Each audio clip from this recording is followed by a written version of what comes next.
এটা বলতে গেলে আসলে আমি নিজেকে ধরে রাখতে পারি না।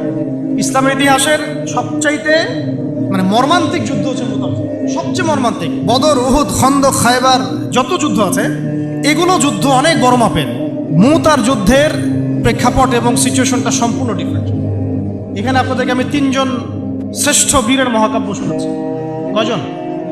3 জন শ্রেষ্ঠ বীর পুরুষের মহাকাব্য। নবী সাল্লাল্লাহু আলাইহি সাল্লাম একজন সাহাবীকে পাঠালেন, তার নাম হচ্ছে হারিস বিন উবাইদা। কি নাম বলেন? হারিস বিন উবাইদা, তুমি এই চিঠিটা নিয়ে যাও। এটা তো মদিনা রাষ্ট্র কায়েম হওয়ার পরের কথা, একদম নবম হিজরতের 8ম বছরের দিকের কথা আর কি। তখন ততদিন হুদাইবিয়ার সন্ধিও হয়ে গেছে এবং কাজা উমরা আদায় হয়ে গেছে এবং খায়বার যুদ্ধ জয় হয়ে গেছে। খায়বারের পরের কথা এটা। যে হারিস বিন উবাইদা, তুমি এই চিঠিটা নিয়ে যাও, ওই রোমকদের কাছে যাও। তখন তো সুপার পাওয়ার 2টা, রোমানরা এবং পার্সিয়ান। তো এখনকার ওই যে এই কন্টিনেন্টের ন্যাটো আর ওই কন্টিনেন্টের চায়না, রাশিয়া, যেটা করতেছে। তো সে গেল ওখানে। সুরাহবিল আল গাসানি একজন শাসক ছিলেন ওইখানকার সিরিয়ার। তো সে ওই চিঠিটা দেখে বলতেছে যে আচ্ছা ঠিক আছে, বসো, দেখি কি করা যায়। চিঠিতে লিখে আছে ইসলাম কবুল করেন, আল্লাহ পাক শান্তি বর্ষণ করবেন, তাসলিম তাসলিম। যে নবী সাল্লাল্লাহু আলাইহি ওয়াসাল্লাম চিঠি আছে না একটা রাষ্ট্রপ্রধানদের কাছে, সে চিঠি ওই উদ্ধত আচরণ। আমি এখানকার আমির, আমাকে ওই মক্কার মেষপালকরা চিঠি পাঠায়। কে চিঠি নিয়ে আসছে? যে হারিস বিন উবাইদা। আচ্ছা, ওকে বসাও। হারিস বিন উবাইদা রাদিয়াল্লাহু আনহুকে রাষ্ট্রদূত, কিন্তু তিনি রাষ্ট্রদূতকে তারা নির্মমভাবে হত্যা করে। কথা বুঝতে পারছেন? এবার নবী সাল্লাল্লাহু আলাইহি ওয়াসাল্লামের কাছে খবর যখন আসছে রাষ্ট্রদূতকে হত্যা করেছে। আমার সাহাবীকে, কয়জন সাহাবীকে হত্যা করেছে? 10 জন, 20 জন, 100 জন না একজন সাহাবীকে হত্যা করার প্রতিশোধ নেওয়ার জন্য নবী সাল্লাল্লাহু আলাইহি ওয়াসাল্লাম 3000 বাহিনীর একটা জিহাদি কাফেলা তৈরি করলেন। 3000 বাহিনী কাফেলায় তিনি নিজে নেতৃত্ব না দিয়ে বললেন যে এই কাফেলার নেতৃত্ব দিবে আমার প্রিয় ভাজন, তাকে তার বালক পুত্র বলা হতো এক সময়, যায়েদ ইবনে হারেসা রাদিয়াল্লাহু আনহু। কোন যায়েদ? তায়েফের সফরের সঙ্গী, তায়েফের সফরের একজন সাহাবী তার সাথে ছিল, তার নাম যায়েদ ইবনে হারেসা। যখন তায়েফবাসী নবীজিকে মারছিলেন, যায়েদ ইবনে হারেসা রাদিয়াল্লাহু আনহু তার বুক দিয়ে নবীকে জড়ায় ধরেছিলেন যে আমার গায়ে আঘাত লাগুক, তার গায়ে না লাগুক। এই সাহাবী যায়েদ ইবনে হারেসা রাদিয়াল্লাহু আনহু তাকে পতাকা দিয়ে বললেন, এই মোতার যুদ্ধের আমির হচ্ছে যায়েদ ইবনে হারেসা। যদি যায়েদ ইবনে হারেসা শহীদ হয় তাহলে পতাকা বহন করবে জাফর ইবনে আবি তালেব, আমার চাচাতো ভাই। কোন জাফর? যিনি আবিসিনিয়ায় গিয়েছিলেন মুসলিমদেরকে নিয়ে হিজরত করতে, মনে আছে? যিনি বাদশাহ নাজাশির সামনে কুরআন তেলাওয়াত করার, সূরা মারিয়াম তেলাওয়াত করার কারণে বাদশাহ নাজাশির চোখ দিয়ে দরদর করে পানি পড়তে শুরু করেছে। ওই বাদশাহ নাজাশিও পরে ইসলাম কবুল করেছে, আলহামদুলিল্লাহ। জাফর রাদিয়াল্লাহু আনহু পতাকা বহন করবে যদি যায়েদ ইবনে হারেসা শহীদ হয়। এরপরে যদি জাফরও শহীদ হয়, পতাকা বহন করবে আমার আরেক প্রিয় ভাজন সাহাবী আব্দুল্লাহ বিন রাওয়াহা রাদিয়াল্লাহু আনহু। আব্দুল্লাহ বিন রাওয়াহা রাদিয়াল্লাহু আনহু, যাকে যে কোনো মুহূর্তে যদি বলতেন ইসলাম নিয়ে একটা শের বলেন, একটা কবিতা বলেন, ইনস্ট্যান্ট তিনি শের বলে ফেলতে পারতেন। এত সুন্দর, এত উন্নত কাব্য প্রতিভা ছিল তার মধ্যে। এই নষ্ট সংস্কৃতি না, তাদের সংস্কৃতি ছিল একেবারে খাঁটি তাওহীদের সংস্কৃতি। এমনকি কাবা তাওয়াফ করছেন তিনি, তখন কাবা তাওয়াফ করছেন বিদায় কাজা উমরা আদায় করার সময় নবীর সামনে সামনে তিনি ঘুরছেন এবং আবৃত্তি করছিলেন একটা কবিতা কাফেরদেরকে আঘাত করার জন্য। এই কাফেররা, দেখো তোমরা যাকে বের করে দিয়েছিলে তিনি আজকে সসম্মানে এখানে ঘুরতেছে। ওমর রাদিয়াল্লাহু আনহু বলছিলেন যে কাবা তাওয়াফ করার সময় তুমি এগুলো বলছো? নবীজি বলেন ওকে ছেড়ে দাও, সে এমন বাক্য তিলাওয়াত করতেছে, মানে এমন বাক্য সে চয়ন করেছে যেগুলো কাফেরের অন্তরে বর্ষার চাইতেও বেশি বিদ্ধ হচ্ছে, তাকে বলতে দাও। এই হলো আব্দুল্লাহ বিন রাওয়াহা রাদিয়াল্লাহু আনহু, নবীজির অত্যন্ত প্রিয় ভাজন সাহাবী। আব্দুল্লাহ বিন রাওয়াহা যদি শহীদ হয় তাহলে তোমরা তোমাদের মধ্য থেকে একজনকে আমির নিযুক্ত করে নিও। সাহাবীরা বুঝে ফেললেন এই সফরে আমরা 3 জনই শহীদ হতে যাচ্ছি, কারণ একটা সফরে কখনো 3 জন আমিরের প্রয়োজন হয় না, হয়। এবার তারা গেলেন, তারা কখনো আশাও করেন নাই ওখানে যা দেখবেন। ওখানে গিয়ে দেখলেন যে 1 লক্ষ রোমান সৈন্য সামনে এসে দাঁড়িয়েছে। কত লক্ষ? এবং একেবারে ফুল প্রশিক্ষিত, একদম ফুল আর্মড ফোর্সড। আর এর সাথে তাদের সাহায্যকারী দলেও আছে আরো 1 লক্ষ সৈন্য। এদিকে কতজন? যুদ্ধ হওয়া সম্ভব? আসলে কি সম্ভব? সম্ভব না। যুদ্ধ কিন্তু সম্ভব না। আমরা তো আগে সংখ্যাগরিষ্ঠ হওয়ার কথা চিন্তা করি। কোন যুদ্ধে ইসলাম সংখ্যাগরিষ্ঠতা দিয়ে জিতে নাই। ইসলাম জিতেছে ঈমানের বদৌলতে, শুধু ঈমানের বদৌলতে। আমরা সংখ্যা দিয়ে কখনো বিজয় লাভ করতে পারি নাই। এখন এবার সাহাবীরা মাশওয়ারা করতেছেন রাত্রেবেলা, আমরা কি করব? কালকে যুদ্ধ করব, নাকি মদিনায় ফিরে যাব, নাকি রাসূলকে খবর পাঠাবো, নাকি কোনো বিকল্প ফোর্স নিয়ে আসার ব্যবস্থা করব, কি করব? তখন সাহাবী ওই যে বললাম আব্দুল্লাহ বিন রাওয়াহা রাদিয়াল্লাহু আনহু দাঁড়ালেন। তরুণ সাহাবী, আপনাদেরকে বলতেছি, তরুণ সাহাবী দাঁড়িয়ে বলছেন যে, হে আমার ভাইয়েরা, আমরা এখানে কি জন্য এসেছি? হয় আমরা এই যুদ্ধ করব, আসলে কিন্তু আমরা সেটা পাওয়ার জন্যই এসেছি, তার নাম শাহাদাত। আপনারা যেটাকে ভয় করছেন যে আমরা এখানে গেলে মারা যাব, ওটার জন্যই তো আমরা এত দূরে এসেছি। আমরা গাজী হই অথবা শহীদ হই, আমাদের জন্য আজর আল্লাহর কাছে লেখা থাকে। তো তার এই মানে এমন ঈমানদীপ্ত ছিল ভাষণটা, আমি তো ওটা বলতে পারলাম না, আরবিতে তিনি বলছেন। এতে মানে উৎফুল্ল হয়ে বা ইন্সপায়ার্ড হয়ে সাহাবীরা আর দ্বিতীয়বার ভাবলেন না, ঠিক আছে কালকে যুদ্ধ। এবার পরের দিন যুদ্ধ শুরু হল। এটা কি সম্ভব যুদ্ধ? প্রথমে যায়েদ ইবনে হারসা রাদিয়াল্লাহু আনহু পতাকা নিয়ে ঘোড়া ছুটা আগায় যাচ্ছেন, এবং একটা আঘাতও পিছন থেকে করার সাহস হচ্ছে না তাদের, সব আঘাত তারা সামন থেকে করছেন। এক পর্যায়ে যায়েদ রাদিয়াল্লাহু আনহু এই মানে গায়ের মধ্যে তারা বর্ষা নিক্ষেপ করে। বর্ষা তো আগেকার বড় বড় বল্লম বর্ষা ছিল, এবং একটা বর্ষা তার গায়ে যখন লাগে তিনি পড়ে যান, এবং এই অবস্থা আস্তে আস্তে তার শাহাদাত হয়। পতাকা পড়তে দেন নাই, পতাকা নিয়ে নিয়েছেন জাফর ইবনে আবি তালিব রাদিয়াল্লাহু আনহু হাতে, এবং জাফর রাদিয়াল্লাহু আনহু যুদ্ধ করতে থাকেন, এত বীর বিক্রমে যুদ্ধ করতে থাকেন যে এক পর্যায়ে তিনি তার নিজের কালো এবং লাল ডোরাকাটা ঘোড়া ছিল, সেই ঘোড়ার পা নিজেই কেটে ফেলেন, যে আমার যেন পালিয়ে যাওয়ার মন না উঠে, তারা যেন আমার ঘোড়া ইউজ করতে না পারে। সাহাবীরা বলছেন তার শাহাদাতের পরে তার বডির মধ্যে আমরা এরকম 50টা থেকে 60টা এরকম আঘাতের দাগ দেখেছি। একটাও দেহের পিছনে ছিল না, সব সামনে ছিল। যুদ্ধ করতে করতে এক পর্যায়ে তার ডান হাতটা কেটে পড়ে যায়। এরপরে তিনি বাম হাতে পতাকা উঠায় নেন, কাফেররা বাম হাতটাও কেটে ফেলে। এরপরে তিনি বুকের সাথে পতাকাটাকে এইভাবে জড়িয়ে রাখেন, বুকের সাথে পতাকাটাকে এইভাবে জড়িয়ে রাখেন, পতাকা পড়তে দেন নাই। একজন রোমান সৈন্য তাকে আঘাত করে এবং তার দেহটা দ্বিখণ্ডিত হয়। এই খবর নবী সাল্লাল্লাহু আলাইহি ওয়াসাল্লাম ওই মদিনায় বসে বসেই পাচ্ছিলেন। তিনি বললেন, এই মাত্র যায়েদ শহীদ হলো, এই মাত্র জাফর শহীদ। একটু তিনি কান্নার ভাব চলে আসলো। একটু পরে নবীজি হেসে দিলেন। সাহাবীরা বলছেন, আপনি হাসছেন কেন আসলেন? তিনি বলছেন যে জাফর এর ডান হাত প্রথমে কেটে গেছে, তারপর বাম হাত কেটে গেছে। আল্লাহ রাব্বুল আলামিন তাকে এই দুইটা কাটা হাতের বিনিময়ে জান্নাতে দুইটা বড় বড় পাখা দিয়েছে। এইটা দিয়ে তিনি জান্নাতে ঘুরে বেড়াচ্ছেন আর ফল খাচ্ছেন। তার নাম হয়ে গেল জাফর আত-তাইয়ার, জাফর আত-তাইয়ার, পাখাওয়ালা। এরপরে পতাকা হাতে নিলেন সেই আব্দুল্লাহ বিন রাওয়াহা রাদিয়াল্লাহু আনহু। তিনিও তো বীর বিক্রমে যুদ্ধ করতে লাগলেন। এক পর্যায়ে তিনি একটু কান্না করেছিলেন। সাহাবীরা বলছেন, আপনি কি ভয় কান্না করতেছেন? জি না, আমি ভয় কান্না করছি না, বরং কোরআনের একটা আয়াত আমার মাথায় আসছে বলে আমি কান্না করছি। সে আয়াতটা ছিল সূরা মারিয়ামের মধ্যে, ওয়া ইম মিনকুম ইল্লা ওয়ারিদুহা কানা আলা রাব্বিকা হাতমান মাকদিয়্যা, একটা আয়াত আছে কোরআনে। এটা হচ্ছে আপনার রবের একেবারে একটা চিরনির্ধারিত একটা বিষয়, যে তোমাদের সবাইকে, আবার বলছি, ওয়া ইম মিনকুম ইল্লা ওয়ারিদুহা কানা আলা রাব্বিকা হাতমান মাকদিয়্যা, মানে তোমাদের সবাইকেই আবশ্যিকভাবে, ম্যান্ডেটরিভাবে এই জান্নাত জাহান্নামের উপর অবস্থিত এই পুলসিরাত পার হতেই হবে। এটা তোমার রবের একটা প্রাচীন একটা মানে স্টেটমেন্ট, এটা তোমাকে করতেই হবে, সবাইকে করতে হবে। এই আয়াতটা মনে হয় আমার কান্না আসতেছে। একজন তাকে একটা হাড্ডিওয়ালা গোশত এনে দিয়েছিল, তিনি সেই গোশতটা খাওয়ার জন্য চেষ্টা করছিলেন, পরে একটা কামড় দিয়ে ফেলে দিয়েছেন। তারপরে তিনি ছুটলেন যুদ্ধ করার জন্যে, এবং ওই সময় একটা কবিতা আবৃত্তি করেছে, হে আমার মন, তোমার নফস হয়তো চাচ্ছে, তুমি হয়তো চাচ্ছ এখান থেকে পালিয়ে যাওয়ার জন্য, জেনে রাখো সামনে তুমি যা দেখছো এর পিছনেই আছে জান্নাত। শেষমেশ কি জীবন দেখেন, কি ব্যক্তিত্ব, কি ক্যারেক্টার, কেমন গায়রত, কেমন ইজ্জত, কেমন সম্মান, কি জীবন। এরপরে তিনিও শহীদ হলেন, পতাকা হাতে তুলে নিলেন আল্লাহর বীর খালেদ বিন ওয়ালিদ রাদিয়াল্লাহু, তাকে পতাকা দেওয়া। তিনি কিন্তু নতুন মুসলিম হয়েছেন, উহুদের যুদ্ধের যে ক্রাইসিস, এটা কিন্তু তার হাতে। কাজা আমরা আদায় করতে গিয়ে নবীজি চিঠি লিখে দিয়েছেন, ছোট্ট করে একটা, একজনের তারা লিখিয়েছেন যে খালিদকে চিঠিটা পৌঁছে দিও। ওখানে লেখা আছে, খালিদ তুমি যদি কাফেরদের পক্ষ অবলম্বন না করে মুসলিমদের পক্ষ নিতা কতই না ভালো। ঠিক আছে, একটা লেখা একটা চিঠি খালিদ রাদিয়াল্লাহু আনহু একবারে কলিজাটা কাঁপায় ফেলছে।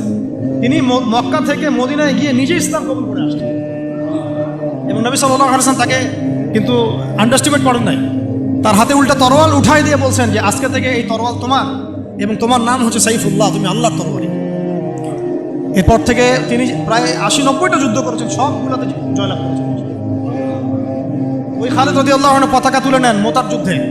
তারপরে সিরাতের মধ্যে আসছে, তিনি বলছেন নিজের ভাষায় যে ওই দিন আমার হাতে 9টা তরোয়াল ভেঙে গেছে। যুদ্ধ করতে করতে করতে করতে ওই দিন আমার হাতে 9টা তরোয়াল ভেঙে গেছে। তিনি ছিলেন যুদ্ধ কৌশল অত্যন্ত পারদর্শী, হুটে হাটে কোনো কাজ করতেন, অনেক পারদর্শী। তিনি ডানের সৈন্যকে বামে নিয়ে আসছেন, বামেরটাকে ডানে নিয়ে গেছেন, সামনেটাকে পিছনে নিয়ে আসছেন, পিছনেটাকে সামনে নিয়েছেন। বর্ষা যারা ছিল তারা তাদেরকে পিছনে নিয়ে আসছেন, তীরন্দাজদেরকে সামনে দিয়েছেন। মানে ওদেরকে ভেবাচাকা খাওয়াই দিয়েছেন যে ওরা মনে করতেছে এরা মনে হয় অনেক, হ্যাঁ এরা মনে হয় আরো বিকল্প ফোর্স নিয়ে আসছে মনে হয়।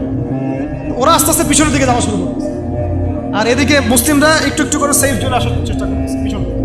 ওরা ভাবতেছে পিছনে সামনে যদি আগাই হয়তো পিছন থেকে ওরা আরো সৈন্য নিয়ে আসছে, আমাদেরকে আক্রমণ। এই আল্লাহ পাক ভয় চাপাই দিলেন, এরা পালায় চলে গেল। 3000 সৈন্য নিয়ে 2 লক্ষ সৈন্যকে পরাজিত করা হয়েছে। খালিদ রাদিয়াল্লাহু আনহু বললেন আমার হাতে সেই দিন 9টা তরোয়াল ভেঙেছে, আর শেষমেশ ছোট্ট একটা ইয়েমেনি চাকু দিয়ে আমি যুদ্ধ করছি। তাহলে চিন্তা করেন কত কাফের মারা গেছে। আর মুসলিমদের মধ্যে মাত্র 12 জন সাহাবী শহীদ হয়েছে। মাত্র 12 জনকে তারা মারতে পারছে, বাকিদেরকে মারতে পারে। এইগুলো হচ্ছে মহাকাব্য, জাজল্যমান মহাকাব্য, যেগুলো আমাদের এই প্রজন্মকে জানানো উচিত এবং আপনাদের মাথায় থাকা উচিত। প্রত্যেকটা সংগ্রাম, প্রত্যেকটা বিপ্লব, প্রত্যেকটা অভ্যুত্থানের পিছনে যেন থাকে আল্লাহর সন্তুষ্টি, আল্লাহর দিন কায়েমের চেষ্টা, আল্লাহর দিনের খেদমতের চেষ্টা এবং ইনসাফ প্রতিষ্ঠার চেষ্টা, এবং জালেমের বিরুদ্ধে আমাদের অবস্থান সবসময় শক্ত থাকবে ইনশাআল্লাহ। এরকম অনেক ঘটনা আছে, আমি আজকে আর বলার সুযোগ পেলাম না। ইনশাআল্লাহ আরও একদিন আল্লাহ যদি তৌফিক দেন ইনশাআল্লাহ তাআলা আমি আপনাদের সাথে আবার এই সেশন করবো ইনশাআল্লাহ। তো শেষ করার আগে আমি জাস্ট 2-1টা নাম উচ্চারণ করতেছি। সেটা হচ্ছে আমার খুব পছন্দের একজন ব্যক্তিত্ব, ইমাম হুসাইন রাদিয়াল্লাহু আনহু। নাম মনে আছে না? তার কারবালার মাঠের ঘটনা আপনারা জানেন। এইগুলো মহাকাব্য। তিনি সপরিবারে নিহত হলেন, শেষ পর্যন্ত কিন্তু আত্মসমর্পণ করেন। বলেছেন তিনি প্রস্তাব দিলেন আমাকে ছেড়ে দাও, আমি মদিনায় চলে যাই, আমাকে ছেড়ে দাও, আমি মক্কায় চলে যাই, ছেড়ে দাও আমাকে, আমি কোনো সীমান্তে চলে যাই, সেখানে জিহাদ করে শহীদ হই। তারা কিন্তু সুযোগ দেয় নাই। আমাকে বলেন যারা তাকে আক্রমণ করেছিল তারা কি কালিমা পড়া মুসলমান ছিল না? বলেন তারা কি কাফের ছিল? তাহলে এমনকি ইমাম হোসেন যে এখানে প্রতিবাদ করলেন, হাতে অস্ত্র উঠিয়ে নিয়ে যুদ্ধ করে শেষ পর্যন্ত শহীদ হলেন, তার যুদ্ধটা কি সন্ত্রাসী কর্মকাণ্ড ছিল? ঠিক অনেকে আছে আমাদের সমাজে, তারা মনে করে যে মুসলিমরা যতই পাপ করুক না কেন ওদেরকে কিছুই বলা যাবে না। এমন একটা কনসেপ্ট আমাদের সমাজে আছে, মুসলিম তারা ভাই কালিমা পড়ছে, লা ইলাহা ইল্লাল্লাহ বলছে, তাকে আপনি কেন এইভাবে চার্জ করেন? আরে কালিমা তো আব্দুল্লাহ বিন উবাইও পড়েছিল। আব্দুল্লাহ বিন উবাই কি কালিমা পড়ে নাই? তাহলে কি আপনি তাকে মুমিন বলে গণ্য করবেন? মনে রাখবেন একটা কথা, যাকে তাকে কোনো ক্ষুদ্র বিষয়ে কাফেরও যেমন বলা যাবে না, আবার যাকে তাকে মুসলমানও বলা যাবে না। এটা বুঝতে হবে আমাদেরকে, ঈমান ভঙ্গের কারণগুলো আমাদেরকে শিখতে হবে। যে যাকে তাকে যেমন আমরা কাফের তাকফির করবো না, ঠিক একইভাবে যাকে তাকে মুসলমান পাক্কা মুসলমানও বলা যাবে না। আল্লাহ পাক আমাদেরকে বোঝার তৌফিক দান করেন। ঠিক এইভাবেই উমর রাদিয়াল্লাহু আনহু একদিন ফজরের নামাজে দাঁড়িয়ে কিরাত করছেন, পিছনে এক দাস, এই ফাইরুজ আবু লুলু একেবারে ধারালো ছুরি দিয়ে উমর রাদিয়াল্লাহু আনহুকে 2-3টা আঘাত করলো। উমর রাদিয়াল্লাহু আনহু শহীদ হলেন। এগুলো মহাকাব্য রচিত হয়েছে, কারণ ইসলামের বীর সিংহদেরকে কেউ আসলে সামন থেকে মারতে পারে না। কথা বুঝতে পারছেন? ওইভাবেই চোরাগপ্তই মারতে হয়েছে। আল্লাহর কসম, উমর রাদিয়াল্লাহু আনহু যে জায়গায় শাহাদত বরণ করছেন ওই জায়গায় আমি দাঁড়াইছি, ওই জায়গাতে আমি দেখে আসছি কোন জায়গায় তাকে শাহাদত বরণ করছে। ওখানে ওইসব জায়গাগুলো জিয়ারা করলেও মনের মধ্যে এই চেতনাগুলো জাগে। সুবহানাল্লাহ। আলী ইবনে আবি তালেব কুফার মসজিদে যাচ্ছেন, রাস্তায় এক ব্যক্তি তাকে চোরাগপ্ত হামলা চালিয়ে তাকে হত্যা করেছে। আল্লাহর বীর সৈন্যদেরকে কেউ সামন থেকে আঘাত করা সুযোগ পায় না। তো এগুলো হচ্ছে মহাকাব্য, জাজল্যমান মহাকাব্য। আরেকজন ব্যক্তির কথা জাস্ট বলে শেষ করে দিচ্ছি, অনেক আছে ভাই, বলতে থাকলে অনেক সময় লাগবে। রাজি একটা জায়গার নাম, ওখান থেকে কিছু লোক আসছে, এসে বলছে ইয়া রাসূলুল্লাহ আপনি আপনার কিছু সাহাবীকে পাঠান, আমরা ইসলাম কবুল করব। ট্র্যাপ। আপনারা কেউ ভালো করে খেয়াল রাখবেন এগুলা, যে কেউ যখন তখন যাই বলবে হ্যাঁ করতে যাবেন না। মানুষের কথার পিছনে, ওদের কাজের পিছনে উদ্দেশ্য বোঝার চেষ্টা করবেন, ঠিক আছে? সবসময় কিন্তু আবেগে ভাসতে হবে না। আমরা কিন্তু এই জায়গায় ভুল করতেছি, অনেক ভুল হচ্ছে মাঝখানে। আমরা বিনয়ের সাথেই তাদেরকে বলবো যে ওলামায়ে কেরামদের সাথে মাশওয়ারা করে সিদ্ধান্ত নিতে, তাহলে ইনশাল্লাহ ভুলটা কম হবে ইনশাল্লাহ, ঠিক আছে? তো নবীজি 10 জনকে পাঠালেন, তার 7 জনকে শহীদ করে ফেললেন। ট্র্যাপে মানে এমনও আছে যে ওয়াজ মাহফিলে ডেকে মানুষ অনেক আলেমদেরকে মানে খারাপ কিছু করে ফেলেছে, এরকম হিস্ট্রি আছে। তো সতর্ক থাকতে হবে, সতর্ক থাকার চেষ্টা করে। এখন 3 জন সাহাবী যুদ্ধ চালিয়ে যাচ্ছেন, তার মধ্যে একজন হচ্ছেন খুবাইব রাদিয়াল্লাহু আনহু। কি নাম বলেন? খুবাইব রাদিয়াল্লাহু আনহু। খুবাইব রাদিয়াল্লাহু আনহুকে এক পর্যায়ে মানে আর কতক্ষণ পারা যায়, 100 জন ঘিরে ফেলছে, আমরা 10 জন, 7 জন শহীদ হয়ে গেছে, 3 জন বাকি আছে। নামা যাবেন, নামলে কিন্তু ওরা আমাকে ধরে ফেলবে। তারপরে বাধ্য হয়ে এক পর্যায়ে নামতে হয়েছে, নামার সাথে সাথেই একজনকে তারা মেরে ফেলছে, বাকি 2 জনকে তারা মক্কায় বিক্রি করে দিয়েছে। ওই মক্কার 2 জনের মধ্যে একজন হচ্ছেন খুবাইব রাদিয়াল্লাহু আনহু। কি নাম? খুবাইব রাদিয়াল্লাহু আনহু। আরেকজনের নাম আসিম রাদিয়াল্লাহু আনহু। আসিম রাদিয়াল্লাহু আনহুকেও তারা হত্যা করেছে এবং তার লাশটাকে বিকৃত করার চেষ্টা করেছিল। কিন্তু আসিম রাদিয়াল্লাহু আনহু ওই সময় দোয়া করেছিলেন, আল্লাহ আমার লাশকে কোনো কাফের হাতে বিকৃত হতে তুমি দিও। যুদ্ধ করতে করতে কথাটা বলেছেন, কারণ তিনি বুঝতে পারছেন যে 100 জন ঘিরে ফেলছে, ওদের একটা ট্রেডিশন ছিল লাশ বিকৃত করা। আল্লাহ আমার লাশটাকে তুমি কোনো কাফের হাতে বিকৃত করতে দিও। তখন আল্লাহ রাব্বুল আলামিন তার শাহাদাতে পড়ে এক ঝাঁক ভেমরুল পাঠায় দেন, তারা তার গায়ের উপর বসে পড়ে, কোনো কাফের তাকে হাত দিতে পারে না। আল্লাহ পাক এভাবে সাহায্য করে। আর এইদিকে খুবাইব রাদিয়াল্লাহু আনহুকে বিক্রি করে দেওয়া হলো মক্কায়, তাকে জেলখানায় রাখা হচ্ছে। তো খুবাইব রাদিয়াল্লাহু আনহু জেলখানায় বসে আছেন, এটা একটু শুনেন আপনারা। জেলখানায় বসে আছেন, তার খুরের কাজের প্রয়োজন হয়েছে। ছেলেদের প্রয়োজন হয় না? খুরের কাজ তো বুঝতে পারছেন, অ্যাডাল্ট আপনারা। তো খুর চেয়েছেন, একটা খুর, একটা খুর দাও। এখন কথা হচ্ছে খুবাইব রাদিয়াল্লাহু আনহু খুর চাইছেন, খুর দেওয়া হয়েছে, তারা খুর দিচ্ছে। তো খুর কাজ শেষ করার পরে ওই কাফেরদের একটা বাচ্চা, ছোট বাচ্চা, তো দৌড়াদৌড়ি করতে গিয়ে ওই জেলখানার ভিতরে ঢুকে গেছে, খুবাইব রাদিয়াল্লাহু আনহুর কাছে চলে আসছে। তো খুবাইব রাদিয়াল্লাহু আনহু কিন্তু পারতেন তাকে জিম্মি করে ওখান থেকে বের হয়ে, তাই না? কোলে বসে আদর করতেছেন বাচ্চাটা, যার বাচ্চা সে তো আতঙ্কে, এইবার তো অবস্থা খারাপ, আমার বাচ্চাকে মেরে ফেলে তো সমস্যা আসবে। তো খুবাইব রাদিয়াল্লাহু আনহু তাকে ছেড়ে দিলেন এবং আল্লাহ পাক ওই জেলখানার মধ্যে আল্লাহর পক্ষ থেকে তাকে আঙ্গুর খাওয়ালেন। ওই সময় ওই আঙ্গুর কথা পাওয়া যাচ্ছে না, কিন্তু জেলখানায় তিনি বসে আঙ্গুর খাচ্ছেন। তো কাফেররা বলেছে নিজেরাই, খুবাইবের চেয়ে শ্রেষ্ঠ কোনো বন্দী আমরা কখনো দেখি, খুবাইবের চেয়ে শ্রেষ্ঠ কোনো বন্দী আমরা কখনো দেখি না। খুবাইব রাদিয়াল্লাহু আনহুকে এরপরে মক্কার বাজারে নিয়ে যাওয়া হয়, একটা গাছের কাছে নিয়ে গিয়ে, শেষ করে দিচ্ছি লাস্ট পয়েন্ট, তাকে শুলদণ্ড দেওয়া হয়। কি দণ্ড? শুলদণ্ড। এটা আপনারা বুঝবেন না, এটা এমন না যে গলায় ফাঁসি দেওয়া। শুলদণ্ড কি একটু সার্চ করে দেখেন। লোহা পিছন দিয়ে মানে শরীরে একটা পাশ দিয়ে ঢুকিয়ে আর একটা পাশ দিয়ে বের করে দেওয়ার নাম শুলদণ্ড। নাউযুবিল্লাহি মিন যালিক, সুবহানাল্লাহ, লা হাওলা। কি মানুষ! তখন তাকে বলা হচ্ছে, তোমাকে যদি শুলদণ্ড না দিয়ে মুহাম্মাদকে তোমার জায়গায় নিয়ে আসি, তুমি কি খুশি হবা? তিনি বলছেন, আমার জায়গায় মুহাম্মাদের একটা চুলও যদি বাঁকা হয় আমি সেটাও সহ্য করব। তুমি কি চাও বলো, শেষ খয়েশ কি? তখন খুবাইব রাদিয়াল্লাহু আনহু বলছেন, আমার শেষ ইচ্ছা হচ্ছে 2 রাকাত নামাজ পড়া। 2 রাকাত নামাজ পড়ার সুযোগ দেওয়া হলো, তিনি একটু শর্টকাটে নামাজ পড়লেন। বললেন যে আমি যদি নামাজ লম্বা করতাম তোমরা হয়তো বলাবলি করতে যে আমি ভয় পাচ্ছি। এরপরে তিনি 2টা কথা বলেছেন, এটা শেষ পয়েন্ট, 2টা কথা বলেছেন। একটা হচ্ছে সমস্ত মানুষদেরকে লক্ষ্য করে তিনি বলেছেন দোয়া, আল্লাহর কাছে হাত তুলে দোয়া করেছেন, আল্লাহুম্মা আহসিহিম আদাদা, আল্লাহ তুমি একটা একটা করে এদেরকে গুনে রাখ, ওয়াকতুলহুম বাদাদা, এবং তাদের একটা একটা করে তুমি হত্যা করবা। কে বদদোয়া করতেছেন? এবং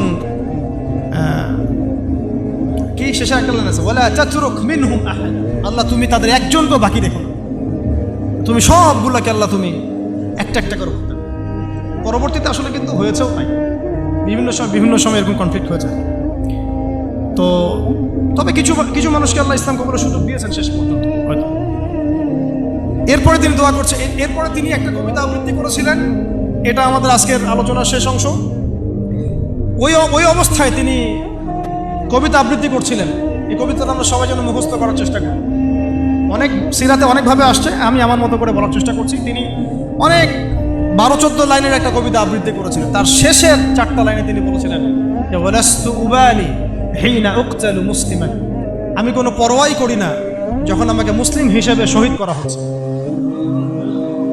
ওয়ালাস্তু উবালি হিনা উকতালু মুসলিমান আলা আই জামবিন কানা লিল্লাহি মাসরাই, আমাকে যেদিকেই পাশ ফিরিয়ে হত্যা করা হোক না কেন সেই পাশটা আল্লাহর জন্যই। ওয়াযালিকা ইলাহ ওয়া ইয়াশা, তিনি এমন একজন ইলাহ যিনি চাইলে ইউবারিক আলা ফি কুল্লি শিলউইন মুমাসসা, তিনি আমার প্রত্যেকটা হাড়ে রক্তে মাংসে বরকত দিতে পারেন। এরপর তাকে শহীদ করা হবে। তো প্রিয় ভাইয়েরা, অনেক আলোচনা হলো, করতে থাকলে সারা রাত চলে যাবে, একদিনে তো সব বলা যাবে না। তো ইনশাআল্লাহ আমরা প্রতি মাসে যদি একটা করে সেশন করতে পারি ইনশাআল্লাহ তাহলে আমরা জন্য অনেক খুশি। আজকে আমরা যে বিষয়টার দিকে ফোকাস করার চেষ্টা করলাম যে মহাকাব্য রচনা করতে হবে আল্লাহর জন্য। মহাকাব্য শুধু আমরা এবারই প্রথম রচনা করি নাই, আমাদের এই বাপদাদা পূর্বপুরুষ একদম সলফে সালেহিনের যুগ থেকে শুরু করে চিরায়ত এই যে 1400 বছর ইতিহাস, বহু যুদ্ধ হয়েছে, বহু বিপ্লব, বহু সংগ্রাম, বহু গণ অভ্যুত্থান। কিন্তু যে অভ্যুত্থানগুলোর উদ্দেশ্য ছিল শুধু দুনিয়া, সেই অভ্যুত্থানগুলো কখনো দীর্ঘস্থায়ী হয় নাই। যে অভ্যুত্থানগুলোর উদ্দেশ্য ছিল, বিপ্লবগুলোর উদ্দেশ্য ছিল শুধুমাত্র দুনিয়ার স্বার্থ হাসিল করা, সেগুলো পশ্চিমকালেও পরকালে কোনো আজার পাবে না। আর যে বিপ্লব, যে গণ অভ্যুত্থানগুলো শুধুমাত্র আল্লাহকে রাজি খুশি করার জন্যে, আল্লাহর দ্বীনের জন্যে, তার নবীর জন্যে, ইসলাম প্রতিষ্ঠার জন্য কায়েম করা হয়েছে, সংগঠিত হয়েছে, শুধুমাত্র সেগুলোই দুনিয়াতেও সফল হয়েছে, পরকালও সফল হবে ইনশাআল্লাহ। এবং আমাদের এই ভাইদের ত্যাগগুলোকে আমরা যেন বিফলে যেতে না দিই। এই নতুন বাংলাদেশে তাদের যে মহাকাব্য, এগুলোকে যেন আমরা স্মরণ করে রাখি। এবং এই স্মরণীয় করে রাখতে হলে আমাদেরকে এই মানুষগুলোর মতো মহাকাব্য রচনা করতে হবে। আল্লাহ পাক আমাদের সবাইকে কথাগুলো বোঝার তৌফিক দান করে। তো মাঝখানে একটা কথা বলতে আমি ভুলে গিয়েছিলাম, এখন মনে পড়লো, বলে দিই নাহলে পড়ে। ওই যে মিদামের কথাটা আপনাদেরকে বললাম যে বাইতুল মাল থেকে কি চুরি করছে, হ্যাঁ, আপনারা যারা গণভবন থেকে এত কিছু নিয়ে আসছেন এখন বুঝেন কি করবেন। এটা তো বাইতুল মাল হয় নাই ভাই, ওটা কি বাইতুল মাল? এখন এই রাষ্ট্রের কি কোনো আমির আছে যে এটাকে বন্টন করে দিচ্ছে আপনাদের মধ্যে? তা তো করে নাই। তাহলে ফ্রিজ ট্রিজ, মাছ মাংস, ডিম দুধ কলা যে নিয়ে আসলেন, এটার কি হবে? যাক, এটা আল্লাহ পাক যেন মাফ করে দেন, দোয়া করি। আল্লাহ রাব্বুল আলামিন আমাদের সবাইকে নবী সাল্লাল্লাহু আলাইহি ওয়াসাল্লামের সিরাত পড়ার তৌফিক দান করেন, সিরাতের আলোকে দিন বোঝার তৌফিক দান করেন।